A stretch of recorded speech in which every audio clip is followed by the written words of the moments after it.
Boa tarde a todos mais uma vez. Aqui nós estamos hoje para falarmos inicialmente sobre o relatório que foi apresentado pela CPI da inadimplência.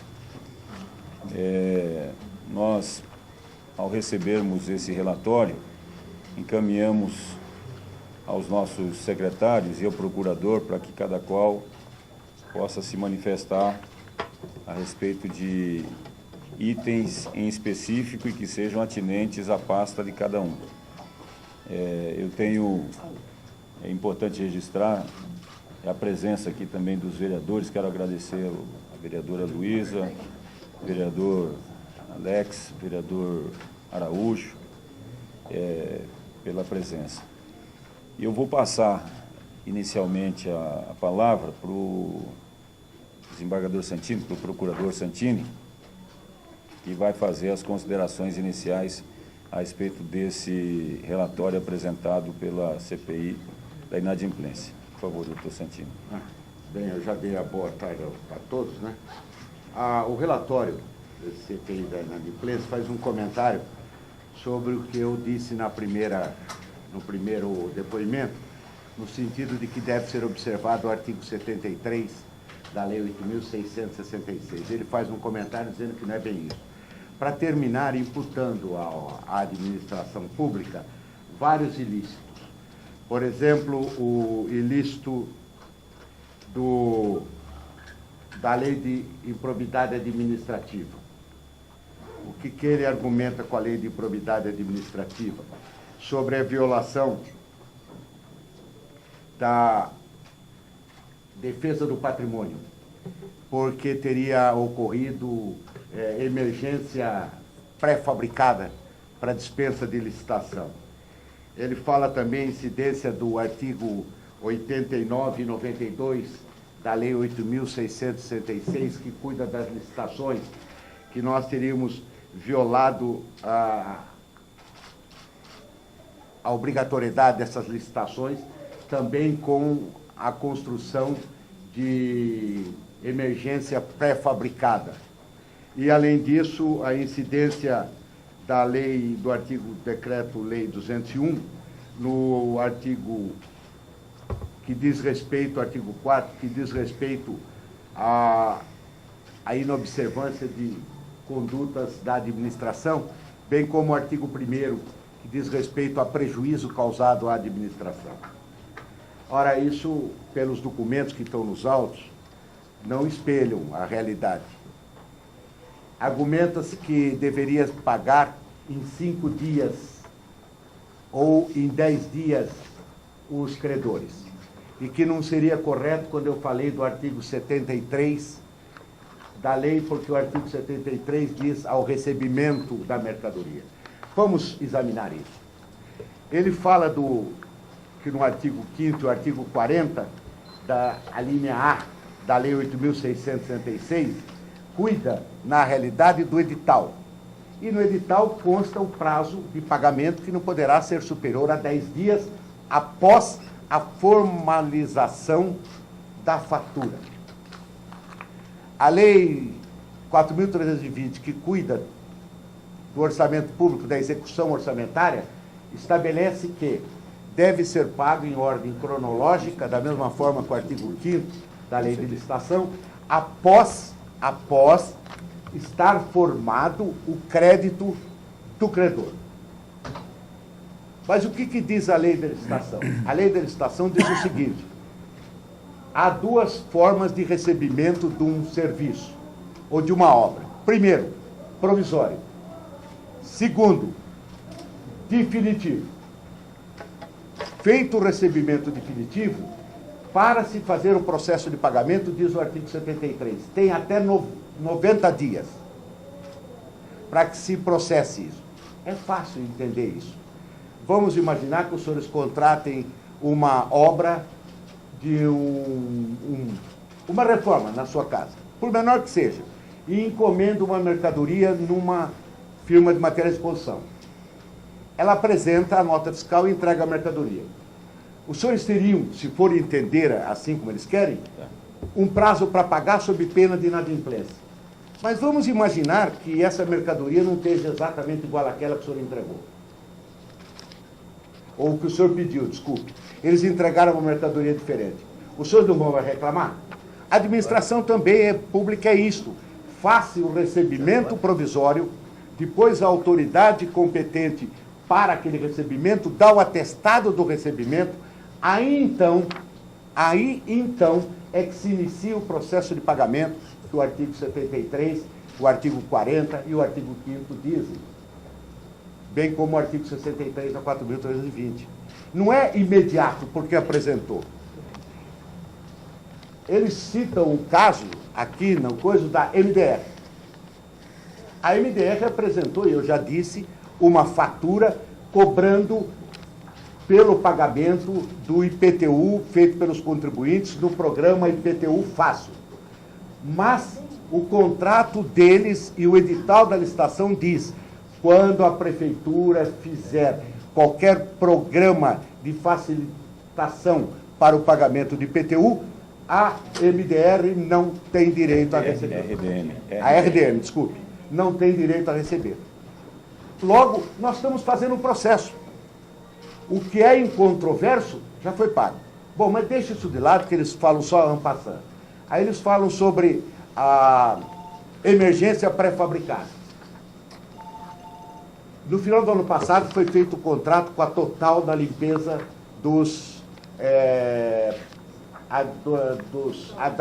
das casas de saúde, das unidades de saúde. Esse contrato foi feito e ela rescindiu o contrato no final de fevereiro. Vamos deixar a unidade de saúde sem limpeza? É possível. E a criação de bactérias e de infecção? Não é grave? O artigo 24 da lei de licitação permite que se faça. Foi a prefeitura, o poder público municipal, que revogou o contrato da Total? Não. Foi ela que pediu a rescisão contratual. Como é que foi feito o emergencial aqui fabricado? Vamos ver um outro caso? Alimentação. A alimentação era fornecida pela MDR. A MDR ganhou um pregão presencial em maio de 2011. O que diz a lei de licitação? Pregão presencial só vale por 1 ano. O que diz o regulamento da prefeitura através de um decreto? Pregão presencial só vale por 1 ano. Registro de preço. Só vale por 1 ano. Muito bem.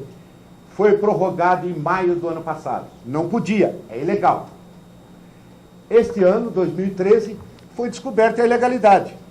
Então eu não posso comprar mais alimento daquela empresa. É nulo o contrato que ela tinha. Estava sem licitação. Vou deixar as escolas, o CEIF, sem alimentação? Não. É emergência? É emergência. O que diz o artigo 24 da lei? Exatamente isso. Defesa das pessoas. Aonde estaria, portanto, a emergência pré-fabricada? Que se estaria responsabilizando o Poder Executivo Municipal. Já gás. Gás. Não tinha nenhum contrato de fornecimento de gás. Foi feita a necessidade de uma compra de pequeno volume, enquanto se fez a licitação.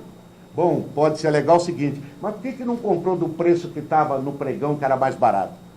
Porque eu não posso, são 2 processos distintos. Antes de terminar o pregão, se eu compro de um que está no pregão, quando os preços podem ser alterados, eu estou dando preferência para um, que a lei proíbe. Por isso são 2 coisas distintas. Aqui está, portanto, o resumo disso tudo. Ah, tem mais. Aqui diz que o atraso médio chega a 11 dias. E observo o atraso médio até a data de setembro, quando o ato 15 da mesa que instalou a CPI fala de 1º de janeiro, a data da instalação dela, que foi junho. eu não poderia entrar mais em julho, agosto, setembro. Portanto, eu não tenho dúvida em dizer que a conclusão da CPI é meramente política. Juridicamente não se sustenta. Afirma que a licitação do alimento causou prejuízo. Como causou? Comprou mais barato do que se pagava. Aonde que está o prejuízo? No caso do gás, pagava-se 50 e tantos reais no ano passado, o botijão foi comprado por 38, isso na emergência. Onde que está o prejuízo? Aonde que há violação dos deveres da administração pública? Com devido respeito às suas excelências, os vereadores, não há fundamento jurídico na conclusão do relatório. Inclusive na imputação criminal, porque se você vai imputar um crime, você tem que falar qual o fato. Se tem que falar que o município fez improbidade administrativa, aonde está essa improbidade? Está na emergência construída. Mas que emergência construída? Eu ia deixar as unidades de saúde sem limpeza? Porque a empresa que fazia a limpeza desistiu? Ela pode desistir? Claro que pode. Desistiu. Ela desistiu. Eu tenho que limpar. Aliás, saiu uma foto no jornal com uma casca de banana no chão, um chão limpinho, uma casca de banana, e um repórter deve ter até deitado para bater aquela casca de banana para dizer que estava suja. Eu não posso admitir isso. Foi uma sujeira, uma casca de banana. Aliás, a casca de banana estava no solo limpinho, até parece que foi colocada lá. Isso saiu em abril, maio, negócio assim. Então, senhores, não há nenhuma emergência pré-fabricada, não há nenhuma violação de artigo de lei da administração pública. Está absolutamente correto o que foi feito. Inclusive, quando se vai verificar o caso da MDR Alimentos, a nulidade do contrato que ela havia fornecido esse ano, que não podia fornecer, porque não tinha licitação, tudo isso para estudar quanto tem que pagar, como manda o artigo 59 da Lei 8.666. Essa é a conclusão que chega só a parte jurídica do relatório. Com devido respeito aos eminentes e ilustres vereadores que trabalharam nessa comissão, nessa CPI. Isso é o que eu tinha que falar sobre eles, pode ser alguma outra resposta posterior. Muito bem. Eu quero só acrescentar a fala do Procurador-Geral do município com relação à aquisição feita de gêneros alimentícios. Como já bem explicado, não há nenhuma irregularidade, não há nenhuma ilegalidade na contratação feita de forma emergencial, até porque nós não poderíamos deixar faltar alimento em nenhum CEINF, em nenhuma escola. E a qualidade dos produtos que foi entregue, dos produtos que foram entregues, está atestada porque se houve reclamação, houve uma ou outra reclamação. Nós temos aí quase 200 unidades, tanto no CEINF quanto nas escolas. E essa licitação obedeceu o critério do menor preço e garantiu ao nosso município uma economia de R$ 2.421.000. O valor estimado para essa licitação era de R$ 7.193.000. Os fornecedores foram convocados. No total, 10 empresas participaram apresentando suas propostas. 10 empresas. 7 delas foram as que apresentaram, 10 foram convocadas, 7 apresentaram as suas propostas e 4 empresas venceram essa licitação. Quais são as empresas que venceram? Foi a APS, a Salute, a Comercial TIC e a Nutrir. Essas são as que venceram. Então, a Salute, ela, na verdade, venceu e entregou os produtos de acordo com os critérios que foram estabelecidos no contrato. Teve um caso de uma denúncia de que um produto não seria de qualidade, inclusive ventilado pelos vereadores que seria sebo no lugar de carne. Ora, ninguém, em sã consciência, vai cozinhar sebo para uma criança. Nenhuma diretora vai aceitar receber sebo para oferecer para os alunos da escola ou do CEINF, né? Tanto não houve também falta de gêneros alimentícios, que nós, todas as vezes que houve alguma denúncia, fomos rapidamente para verificar o que estava acontecendo e lá constatamos que as denúncias não eram procedentes. E mais ainda, ninguém, em sã consciência, vai levar o seu filho para passar fome num CEINF, nem vai deixar o seu filho ir passar fome numa escola. Então, subestimar a inteligência das pessoas é algo que, sem dúvida nenhuma, é inaceitável, né? Garantimos a economia, fazendo uma economia na ordem de R$2.421.000 e garantimos o produto com a qualidade nos CEINFs. Agora, além disso, só para concluir, nos casos de denúncias que foram feitas, nós mandamos instaurar rapidamente o processo de sindicância, com 3 funcionários efetivos da educação e mais 3 funcionários efetivos da assistência social trabalhando nesses processos. Foram ouvidos todos os que estiveram envolvidos no tema e apurou-se a responsabilidade. Por quê? Quem tem que fiscalizar são as nutricionistas que recebem, seja lá na SUALI, que é a Superintendência de Alimentação, e quando se trata de CEINF, é a diretora ou o diretor e a merendeira ou o merendeiro, né? São esses os responsáveis, inclusive por comunicar o seu superior hierárquico para que sejam tomadas as providências. Eu vou passar... O senhor quer fazer uso da palavra? Só também com relação a isso, o prefeitor foi aberta essa sindicância, foi determinado pela Procuradoria também abrir um procedimento de sindicância contra a fornecedora para verificar, além da parte da professora que não fiscalizou adequadamente a entrega, porque da entrega diferente do que consta do contrato, se houve ou não. Então, tanto os funcionários, as pessoas envolvidas, como também a empresa fornecedora dos gêneros alimentícios foram investigados. Agora eu vou passar a palavra para o secretário de Planejamento, Finanças e Controle. Poderia dar uma dela? Pois não, secretário de Administração. Sobre esse tema, eu gostaria também de fazer uma abordagem que não foi feita. A CPI fala sobre sobrepreço dos produtos. Sobrepreço em relação ao quê? Se vocês compararem o preço de todos os produtos com os preços de mercado, ele está extremamente abaixo.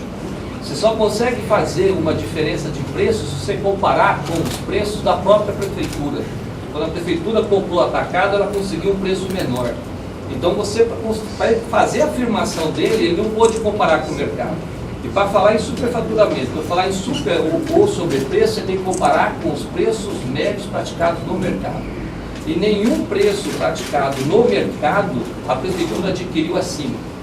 O que ocorreu é quando ela comprou no varejo em quantidades pequenas, ela teve uma margem de desconto grande e teve maior ainda quando foi atacado. Eu acho que é o único ponto que eu sei. Uma empresa nova, ela não pode ser punida por ser nova. Não pode ser impedida de participar de licitação por o fato de ela ser nova. Quando ela tem uma estrutura de logística, seja dela ou não, o que importa para nós, administração pública, é que ela cumpra o contrato, portanto, contratualizado, né? E ela forneceu conforme deveria ser. Então, e garantiu a economia que nós precisávamos e garantiu a qualidade que era necessária. Aliás, a lei de licitação proíbe qualquer discriminação em razão do licitante, se o licitante já tem uma certa atividade de vida ou não. Ela proíbe isso, impondo responsabilidade ao administrador. Como é que nós vamos impedir um jovem de começar a trabalhar? Né? É como se eu dissesse assim, ó, você jornalista só pode trabalhar se tiver 10 anos de formado e com experiência. Como é que você vai ter experiência se ninguém te dá a oportunidade de trabalhar? Então, aqui todas as empresas vão ter a oportunidade de trabalhar, desde que obedeçam o critério da melhor qualidade e do menor preço, garantindo a pontualidade na entrega dos produtos.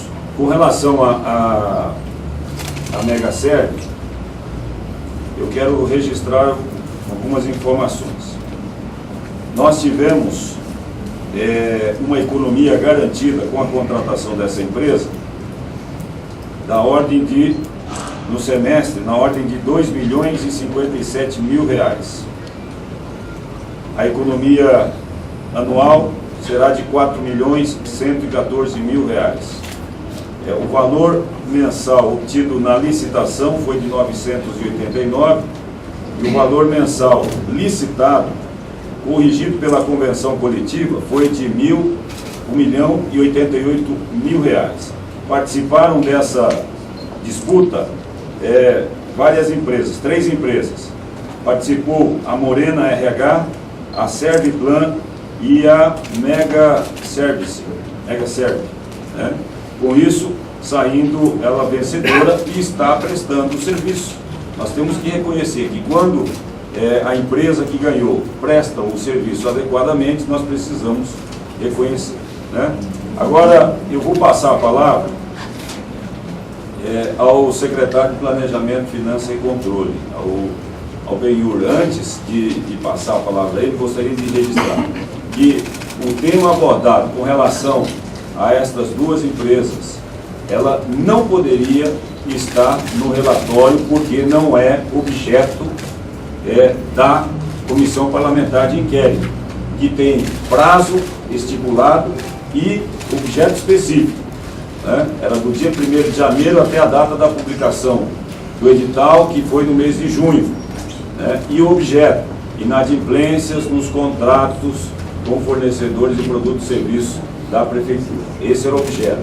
Mas mesmo assim houve uma abordagem para desgaste político da parte de 4 vereadores da oposição ao nosso governo.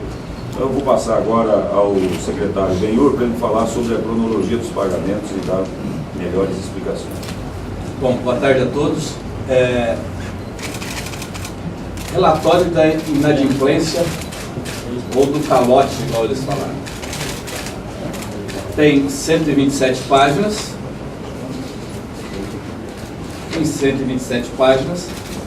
E presume-se no relatório que ele vai apontar quantas empresas essa administração deu calote ou não está adimplida, ou está devendo. Presume-se isso. Ele tem 101 páginas no qual ele transcreve alguns depoimentos que foram dados, trechos de alguns depoimentos que foram dados.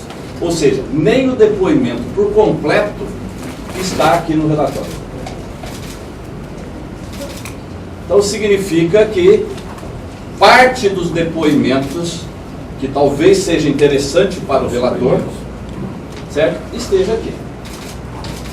Mas vamos para a conclusão do relatório, que é a partir da página 101. A conclusão dele é da página 101. Página 101. Mais de 101.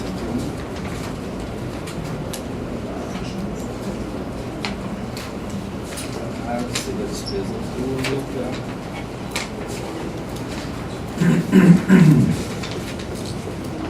106. Então são 21 páginas a conclusão dele, a partir da página 106.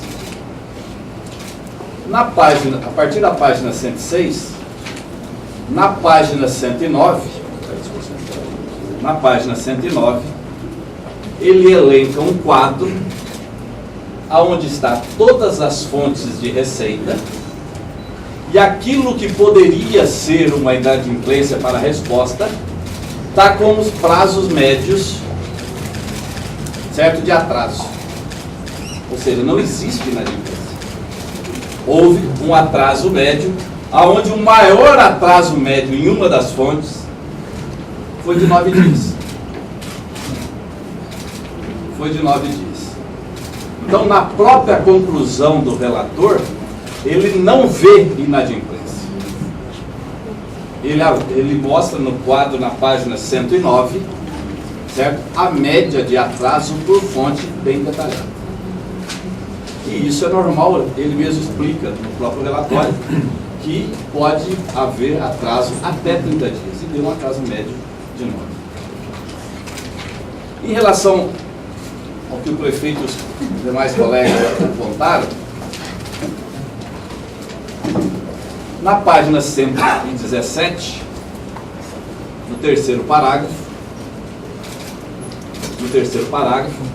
ele traz: deste modo, embora as contratações emergenciais evidenciadas nessa administração municipal fujam do objeto dessa CPI, aí ele faz a conclusão que ele quer, de acordo com aquilo que ele pincelou de cada um dos depoimentos.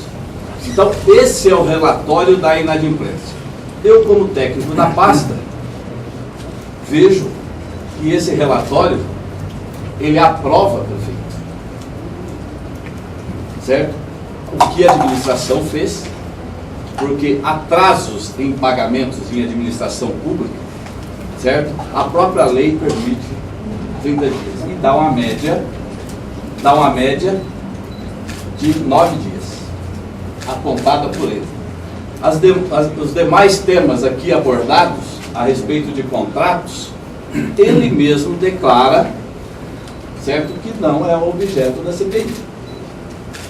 Então, fica-se a questão política. Me permite, prefeito, nessa mesma página ele cita o artigo 5º da Lei 8.666, da 109, que diz que todos os valores, preços e custos utilizados nas licitações terão como expressão monetária a moeda corrente nacional, ressalvado o artigo 42, é a licitação internacional. Devendo cada unidade da administração no pagamento das obrigações relativas ao fornecimento de bens, locações, realização de obras, prestação de serviço, obedecer para cada fonte diferenciada a estrita ordem cronológica das datas da sua exigibilidade, salvo quando presentes relevantes razões de interesse público e mediante prévia justificativa. O artigo 73 já referido diz: eu recebo provisoriamente, depois eu recebo definitivamente. Portanto, não há o que se falar em qualquer violação da norma, a não ser que, para eles, o sujeito entrega a obra, você não vai medir, não vai ver se o asfalto tem a grossura, a espessura que exige o edital, não vão ver se a ponte suporta aquele peso contratado e paga imediatamente, para ver depois. Mas não é assim. A lei exige que tenha o recebimento definitivo. E esse recebimento definitivo tem um processo a ser feito. Não pode entender um artigo da lei só.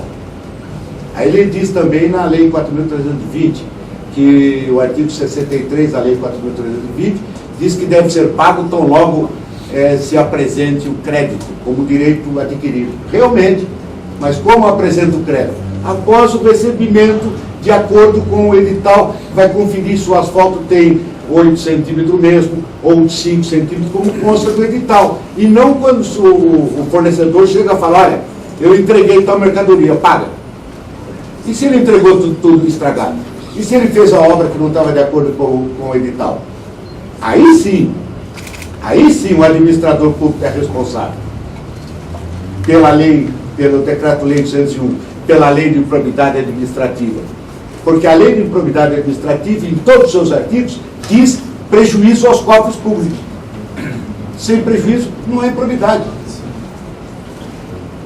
Bom, eu quero concluir fazendo uma afirmação clara e lógica. De acordo com o que foi muito bem explanado aqui pelo procurador Santini e pelo secretário Benhur, este relatório que foi apresentado, ele na verdade dá à nossa administração um atestado de qualidade e de bom serviço. Por quê? No que tange ao seu verdadeiro objeto, que é a questão da inadimplência, está comprovado que não houve nenhuma inadimplência, que não há nenhuma irregularidade e não existe nenhuma ilegalidade. Inclusive, este relatório, com seus próprios termos, ressalta que a questão dos gêneros alimentícios e da limpeza das unidades de saúde foge à sua alçada, à sua legitimidade. E mesmo assim, em tendo tratado desse tema, reconhece que o serviço está sendo feito com a qualidade necessária e o produto está sendo fornecido dentro daquilo que foi contratualizado. E as explicações dadas, com os números apresentados, e que constam, inclusive, informações dentro deste relatório, já que parafrasearam os secretários que estiveram presentes dando informação, nós garantimos economia para o nosso município, qualidade dos produtos recebidos e com isso atendemos, no caso dos gêneros alimentícios, as crianças dos CEINFs e das escolas. E no caso da limpeza, garantindo a limpeza nas unidades de saúde.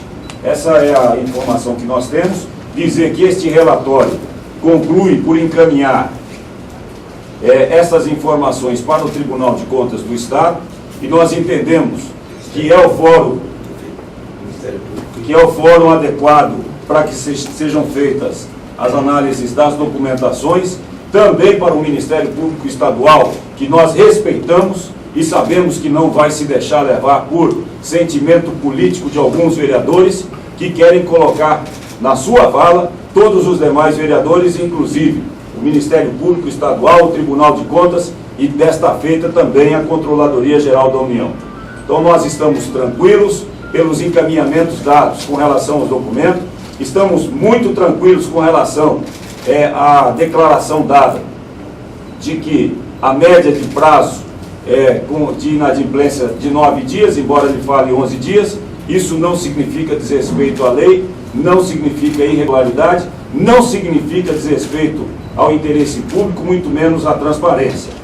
Em alguns casos específicos, que inclusive não foram retratados como deveria ser nesse relatório, nós tivemos que obedecer determinações para não efetuar os pagamentos. E eu trago aqui à baila agora a notificação que eu recebi do Ministério Público do Estado de Mato Grosso do Sul, ofício número 661/2013. Está aqui, ó. Campo Grande, excelentíssimo prefeito municipal, município de Campo Grande, com o consórcio Solurb Soluções Ambientais. Recebi essa notificação em que indica mais um desrespeito apontado aqui pelo Ministério Público de que a empresa Solurb estaria utilizando-se de veículos emplacados em outras cidades, Palmas, Tocantins, Hidrolândia, Goiás, sendo veículos que deveriam ser 0 km e emplacados em Campo Grande. Mandou inclusive aqui a cópia do CD. Esse documento eu recebi na semana passada e aqui no seu parágrafo 2º, de baixo para cima, da penúltima folha, o promotor de justiça diz o seguinte: caso os 28 caminhões utilizados pela empresa que faz a coleta do lixo sejam locados, recomenda-se desde já a suspensão de qualquer pagamento à concessionária, até que sejam apresentadas as explicações cabíveis, pois nem sequer os investimentos básicos terão sido realizados, podendo isso causar significativo prejuízo ao município. Segue. Saliento que a atual administração não tem responsabilidade nas ilegalidades ocorridas no transcurso da concorrência.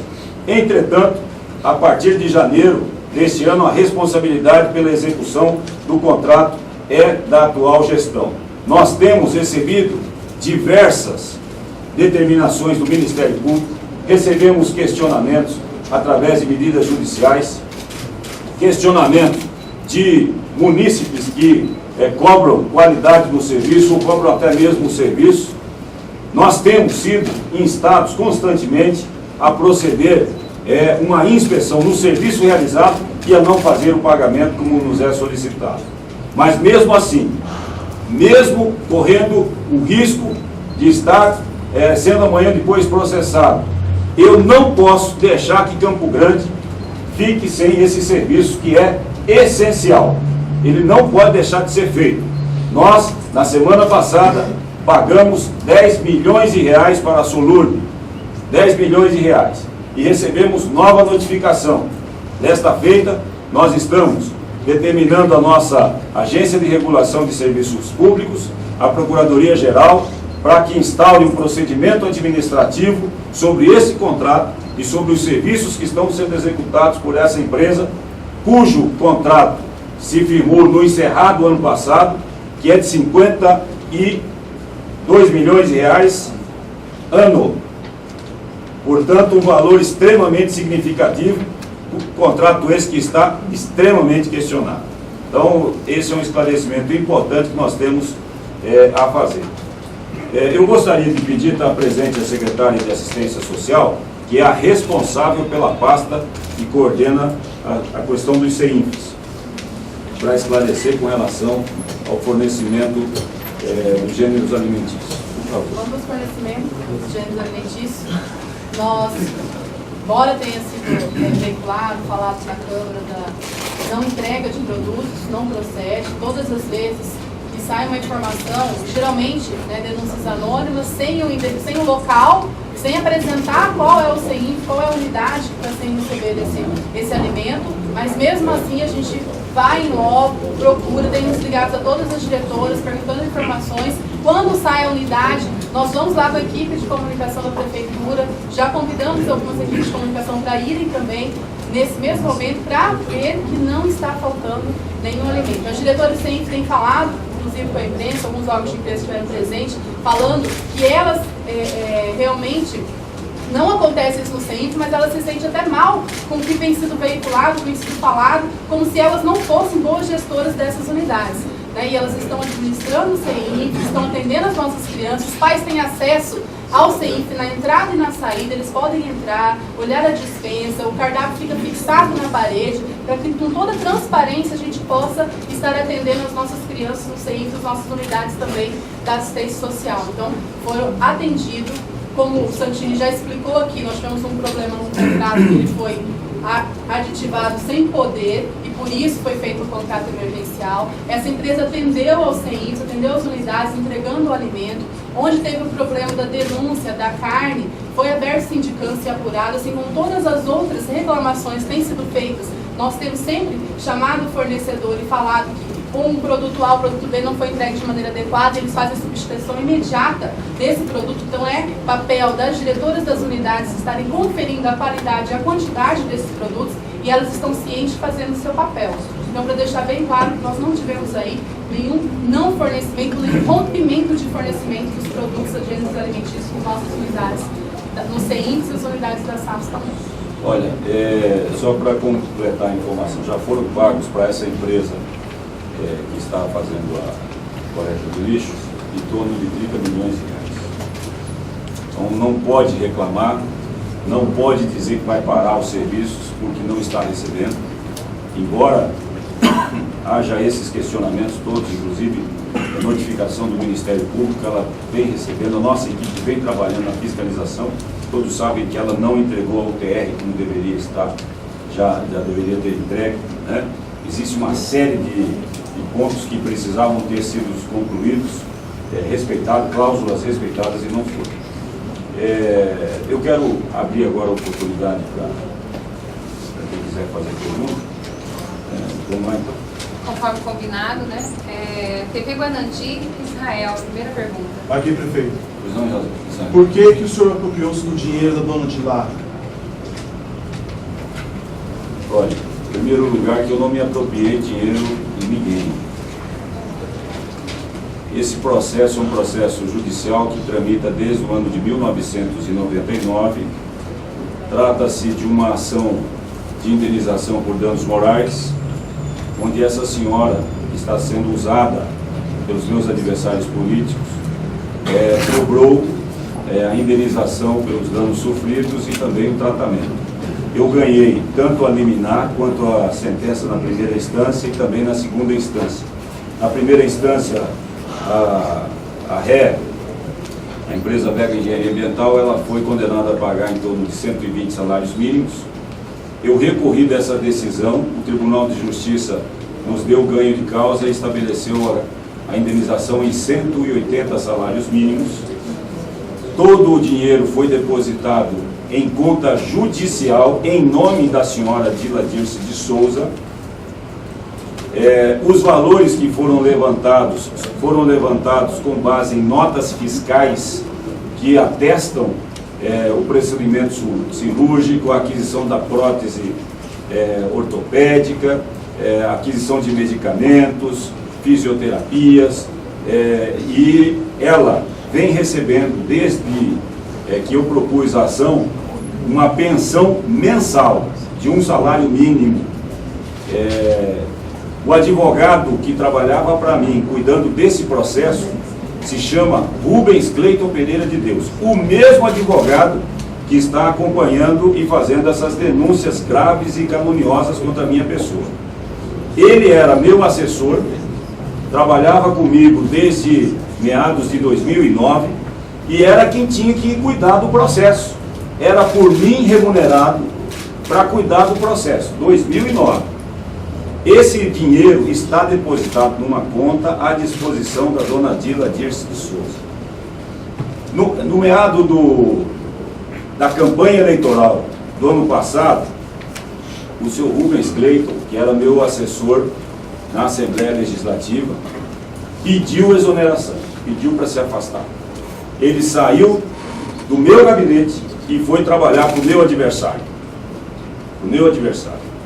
Ele depois se apresentou exigindo um valor em dinheiro em torno de 600 mil reais para poder resolver o problema que ele apresentava, como se o problema fosse o fato da dona Dila.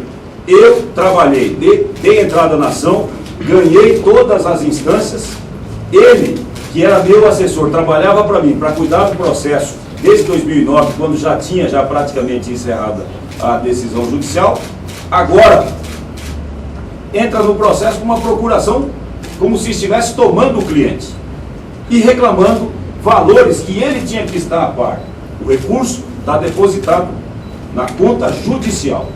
Então, só para responder objetivamente a sua pergunta, eu não me apropriei do dinheiro de quem quer que seja. Eu prestei um serviço como advogado, ganhei a ação, ela está recebendo a sua pensão mensal, ela recebeu o tratamento médico, hospitalar, foi colocado nela uma prótese, ela ganhou todos os medicamentos necessários, fez o tratamento fisioterápico, todo ele custeado pela empresa Vega Engenharia Ambiental.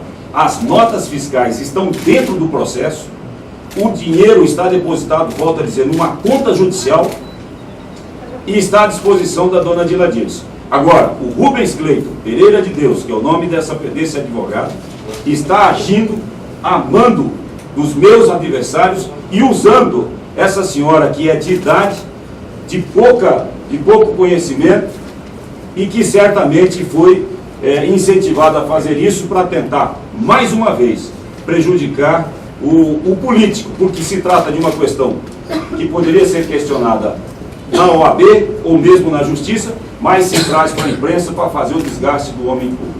Eu lamento que algumas emissoras de rádio e de televisão, principalmente de televisão, e eu cito especificamente a TV Record, que ontem abordou a problemática do lixão no Brasil todo, ouviu catadores de lixo com seu sofrimento, criou um clamor com trilha sonora, inclusive, para ao final abordar um tema específico, tudo colocando o prefeito de Campo Grande de terno e gravata, imagens da posse, para traduzir opulência, riqueza, e ao mesmo tempo mostrando o lixão e a catadora, a dona Dila Dirce, como se fosse a tristeza, a miséria, dizendo que o prefeito de Campo Grande espoliou uma catadora de lixo. É mais uma calúnia, mais um atentado violento contra alguém que ousou desafiar o sistema que dominava a nossa capital. Não bastasse os muros que estão pichados, a nossa cidade, não bastasse jornais apócrifos que soltaram na época da campanha eleitoral, não queriam que eu fosse candidato. Quando eu fui candidato, não queriam que eu me elegesse. Quando eu me elegi, não queriam que eu assumisse. Questionaram a minha prestação de contas. Quando eu fui diplomado, fui empossado, agora não querem que eu exerça o poder? Ora, só quem não quer enxergar é que não enxerga. Ou é ignorante, ou é cobra mandada. Das duas, uma.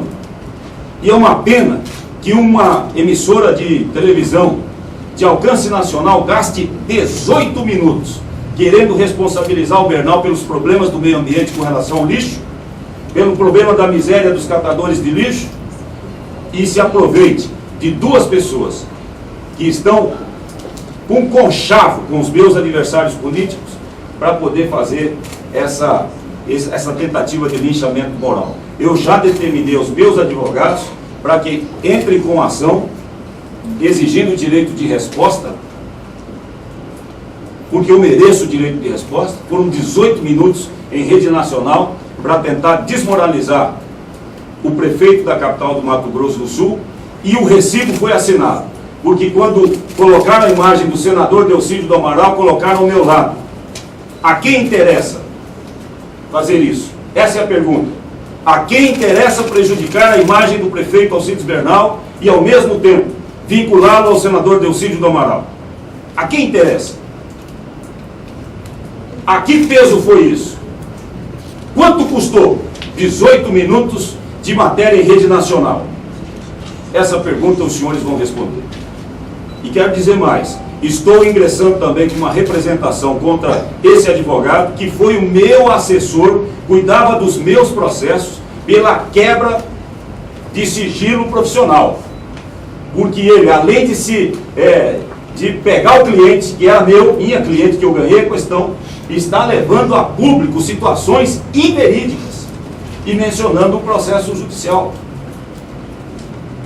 Estou representando contra ele na OAB, já entrei com ação criminal por difamação, calúnia e injúria, e já vou ingressar na Justiça Civil para cobrar a responsabilidade dele, porque, inclusive, ele está atravessando petições onde advogava comigo para receber honorários de ações que eu ganhei.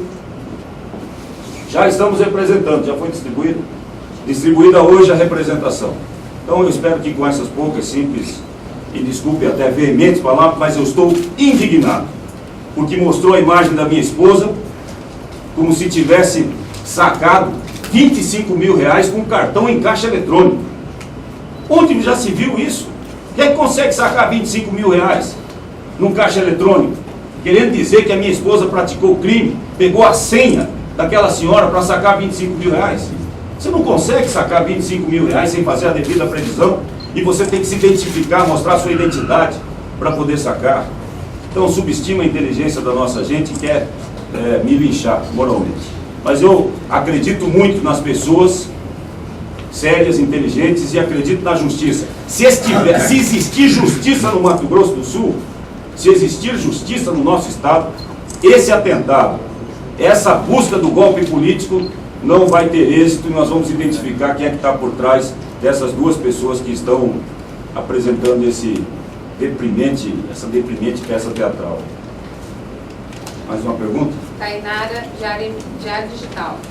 Na verdade, eu tenho uma dúvida, porque em relação à falando da Solúvel, eles alegam que junho e julho que não foi feito o pagamento, parece. É isso aqui que você estava comentando a respeito das placas de fora?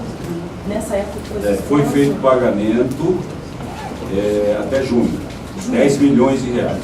Julho e agosto, nós estamos vendo e vamos conversar com o Ministério Público também. Mais alguém? Kleber, RBB News. Prefeito. Sim. Boa tarde. Com relação ao relatório, o senhor foi categórico dizendo que não há ilegalidades na administração do prefeito. E acredita que isso seja realmente um golpe político. Essa prova pode ser revertida contra o senhor? Ela pode, a partir do momento em que se constata que não houve ilícito, não houve irregularidade, não há ilegalidade, e com isso fica desmoralizada essa vontade política do vereador relator e do presidente da CPI, que na verdade o interesse deles é de criar problema, dificultar a nossa administração. Samira, capital. Você perguntou se poderia ser revertido isso contra a Câmara. É isso? Claro que não. A Câmara é decisão política, certo? Por isso é que nós estamos dizendo que o relatório não tem fundamento jurídico e fato sobre as acusações feitas. Só a desmoralização política, né, de alguém que faz a afirmação que o prefeito praticou regular, praticou crime, quando na verdade não existe nenhuma ilegalidade. Mas é um fator político, né? Político, não é técnico. Samira, capital News. Prefeito, Pois não. um servidor de Secretaria de Governo e Relações Institucionais foi indicado à Câmara pedindo a abertura de uma comissão processante contra o vereador Eliseu Dionísio. Você está ciente desse fato? Todo cidadão, no uso e no gozo dos seus direitos, ele tem o direito, ele tem inclusive o dever de agir diante de ilegalidades. Então, eu incentivo qualquer cidadão a tomar as providências que entender necessário, principalmente aqueles que são servidores públicos municipais, mesmo que ocupem cargos de confiança. Havendo prova cabal incontestável, é preciso tomar providências, e não vou reprimir. William Franco, Record. Prefeito, aqui atrás, eu preciso, por gentileza, voltar ao assunto da matéria que foi produzida pela Record Nacional, da participação da sua esposa enquanto o senhor advogava. Se ela participava na forma de assessorar, porque as informações que foram para o ar diante da acusação da dona Dilá é que ela teria ajudado a construir a conta bancária e ela teria passado o cartão sem passar o número da senha. E por esse motivo, ela não conseguiu até hoje sacar nenhum valor. E nos extratos mostram que em dias alternados foram sacados 14 mil e no outro depois 10 mil reais. Qual é a justificativa em relação a esse fato? Que eu preciso voltar ao assunto. William, a minha esposa, ela se compadeceu com a situação da dona Dila Dirce. E ela levava a dona Dila ao fisioterapeuta ou a tratamento com o seu ortopedista, alguma consulta médica. Ela nunca teve nenhum acesso a sacar dinheiro, colocar dinheiro, nunca me assessorou na minha profissão, no exercício da minha advocacia. Mas ela era uma pessoa, dona Dila Dirce, pelo problema que ela viveu, pela situação em que ela se encontrava, nós a ajudamos muito. Deu caronas, quando ela precisava, sempre foi. Eu tinha essa senhora como se fosse alguém muito próximo, inclusive alguém da família, vamos dizer assim. Né? Mas uma pessoa muito humilde. A dona Dila Dirce é uma pessoa que está sendo usada nesse momento por um grupo de políticos, meus adversários. Posso fazer uma ressalva? Inclusive consta nos autos que no começo do tratamento, pelo fato da dona Miriam até levá-la para o tratamento, ela se recusava, a Vega forneceu o veículo para todos os dias buscá-la para realizar o tratamento fisioterápico. A dona Dilá, ela se recusava, ela recusou a receber o colchão ortopédico, ela recusou a receber a cadeira de rodas, e isso só foi entregue a ela depois de um mandado de entrega. Ela teve que ir acompanhada do oficial de justiça no início do tratamento, porque ela se recusava por diversas vezes a entrar no veículo da Vega e se deslocar até a realização do tratamento de fisioterapia. Esse fato que a doutora Jaqueline está citando aqui consta do processo. Consta do processo. Então, nós não estamos fazendo especulação aqui. Aqui é documento judicial. Certidões emitidas por oficial de justiça. Ofícios assinados pela empresa que forneceu, graças à ação que eu propus e que nós ganhamos na justiça. Vamos lá. Sérgio Cruz, Via Morena. Pouco antes da leitura do relatório da CPI, da imprensa, o vereador relator acusou o senhor de ladrão, que era ladrão e tal, e queria provar através do relatório. Eu pergunto ao doutor Santini, tem alguma prova? Não. Tem citações de artigo no qual informo que o prefeito teria cometido irregularidades. Ele cita o prevaricação. Prevaricação nós sabemos, é retardar o dever de ofício para obter vantagem pessoal. Ele não indicou vantagem nenhuma, pelo contrário, no próprio relatório você vê que não tem vantagem, a não ser que ele diz que seriam as emergências pré-fabricadas.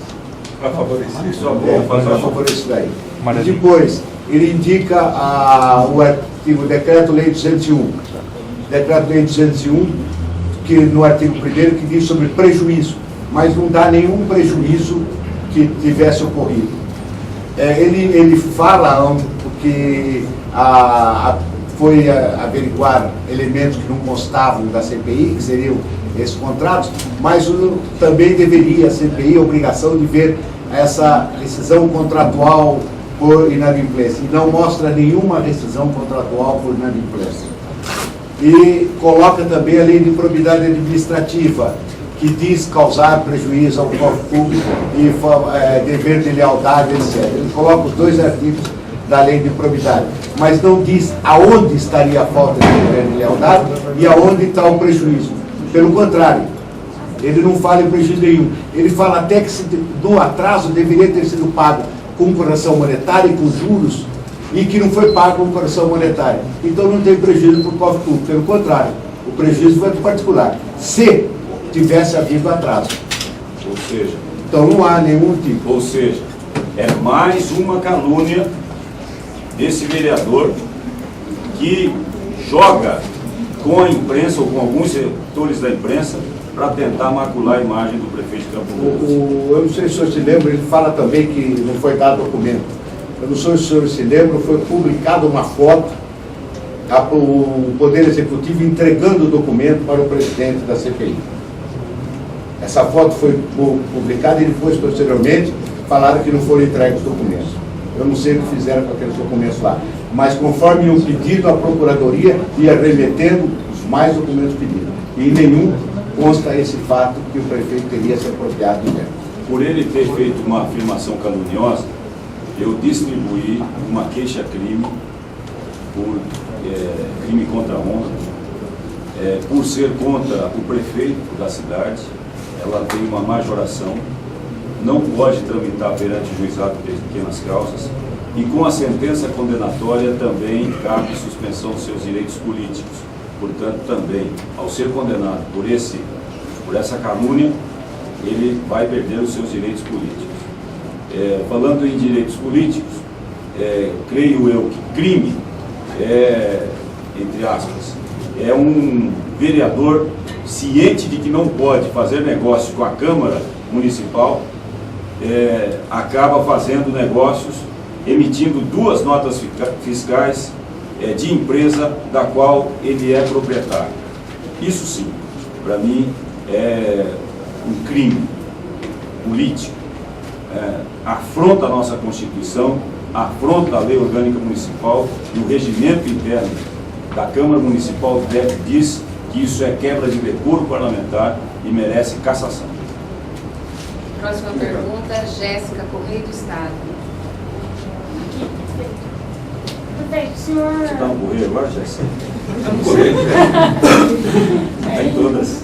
Em relação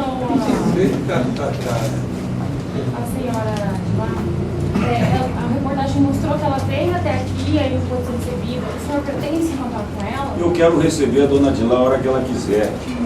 Eu fui na casa dela, eu levei o juiz de direito na casa dela para conferir a situação em que ela se encontrava. Eu transportei essa senhora no meu carro por diversas vezes, recebi em minha casa, recebi no meu escritório, recebi no meu gabinete de vereador, recebi no meu gabinete de deputado estadual. Quem estava por mim contratado para cuidar dos processos que eu advogava era o Rubens Cleiton, esse mesmo advogado que diz que pegou a causa agora. Ele não fala que ele é advogado desde aquela época cuidando do processo. Ele fala como se fosse algum advogado novo que pegou a causa naquele instante e que folheando os processos estaria constatando algo escandaloso. Eu recebo a dona Dilar a hora que ela quiser, ela só tem que marcar a hora, porque a gente tem que ter organização. Eu não posso suspender uma reunião para ir atendê-la. E esse repórter da TV Record, ele chegou no momento em que eu estava em reunião, quis falar, deixou o número do telefone, nós ligamos para esse telefone não atendia. Não atendia. E ele falou que era da TVMS, e eu liguei na TVMS, não tinha ninguém com esse nome, com o nome que ele deixou. Entendeu? Então, mas para eles tentarem se resguardar, o que eles fizeram? No finalzinho da matéria, eles colocaram um pedaço daquela coletiva que nós fizemos, onde eu afirmava que o dinheiro estava depositado em conta judicial. Mas eu recebo, a hora que ela quiser. Celso, também do Correio do Estado. Aqui. Tudo bem? Tudo bem. Aqui é o seguinte, vamos tirar a questão da ira política, eu vou fazer uma pergunta em que, na profissão do senhor, o que não há nos autos, o que não há nos autos... O que não existe nos autos, não existe no mundo do direito. Ok. Então me responda uma coisa, por favor, prefeito. Pois não. Em 2002, foi depositado, a Vega depositou o dinheiro na conta judicial, e esse dinheiro poderia ter entregue à dona Dilar. Tanto é que esse dinheiro, hoje, com essa monetária de juros, de 1%, lhe dá em torno de 148 mil reais.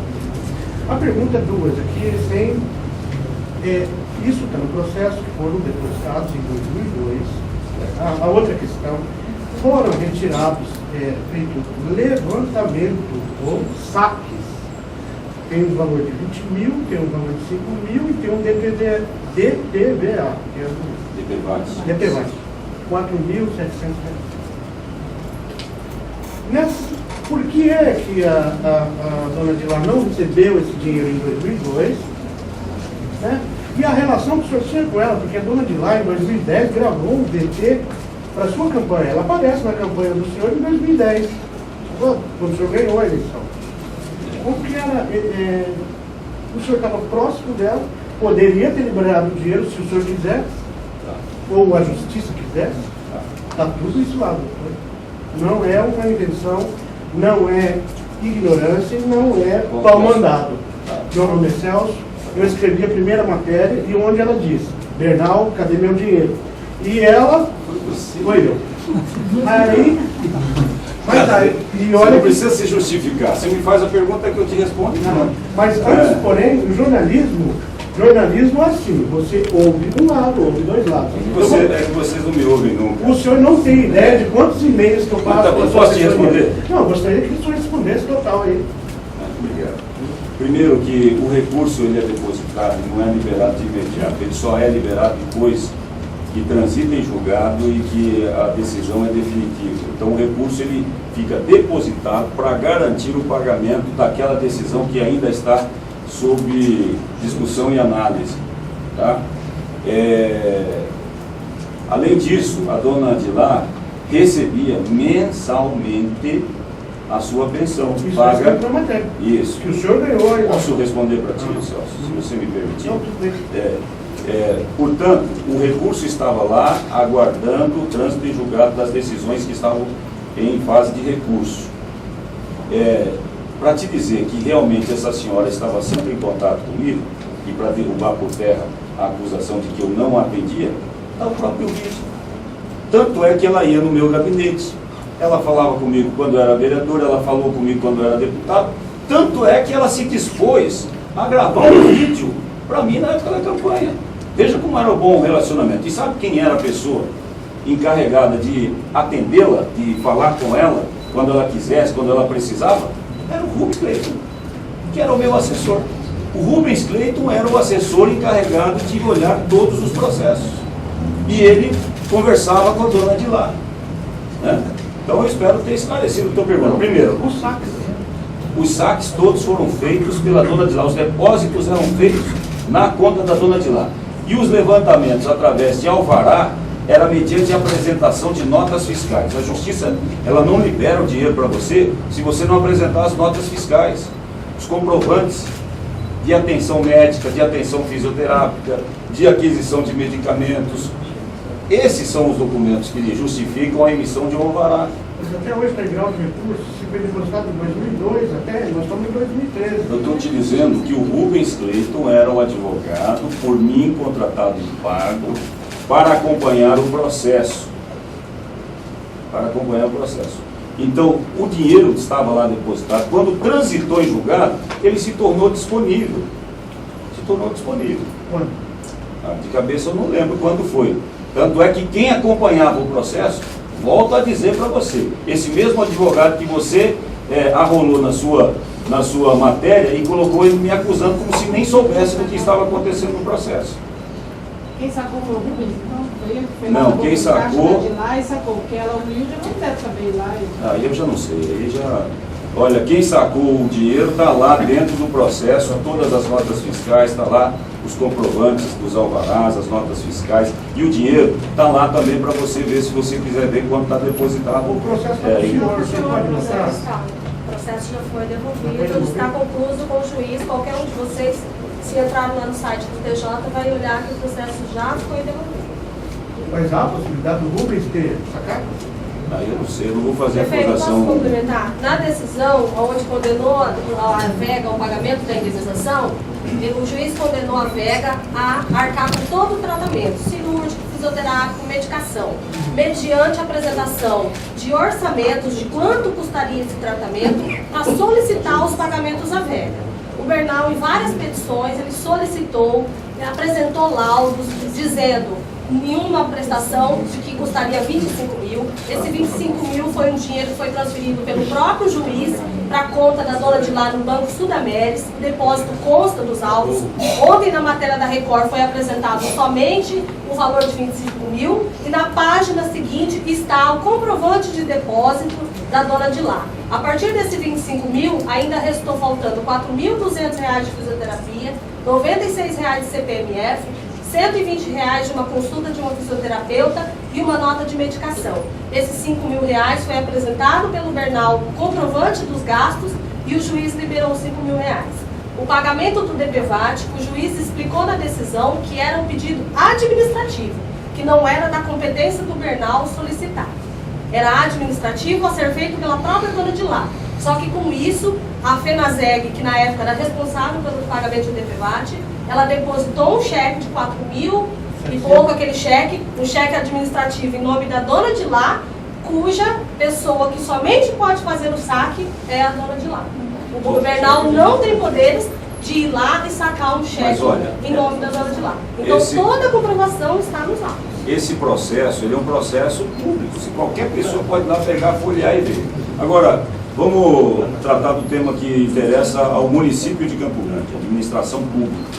Essa questão do processo judicial eu vou discutir na justiça. Vou cobrar a indenização pelos danos morais, vou exigir o direito de resposta e vou, inclusive, cobrar do jornalista responsabilidade por me dar a oportunidade. Quando for fazer uma matéria contra mim, ele tem que, pelo menos, me ouvir.